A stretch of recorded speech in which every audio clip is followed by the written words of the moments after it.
So I'm back at the Prague airport and things are messy.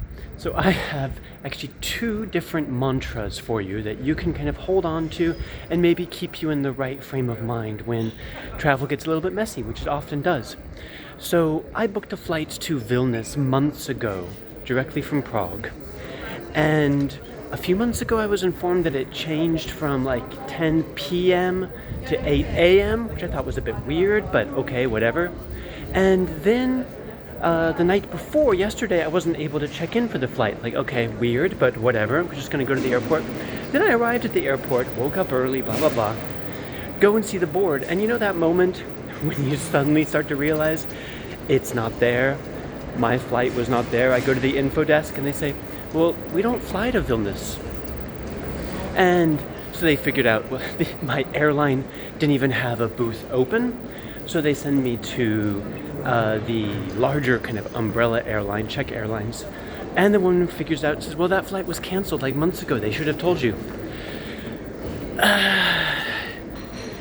That moment of stress can very easily take over because these things are important. We put money into it. We have plans. The first mantra that I always try to say to myself, and that maybe will be helpful for you someday, is it's not the end of the world. It very rarely is. Because it's going to be okay. Even if all of this falls apart, like it's going to be okay in the end. And so I actually go home, managed to call the airline because they didn't open for a couple of hours. Called them. Very, very nice man from Air Baltic explained to me that the flight was canceled months ago. I didn't get the email. I looked everywhere for it. And they put me on another flight.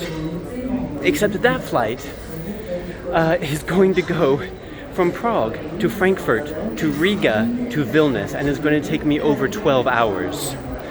So here's the other thing, that this is going to be exhausting and messy and just not ideal. And that's the thing, like travel is a privilege, travel is never boring, travel is an adventure. But what no one tells you is that when you're in the middle of it, adventures really suck.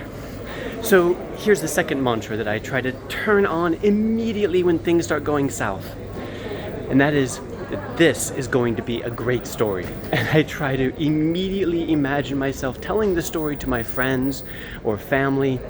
And that actually helps with the level of stress as well, because panic never helps.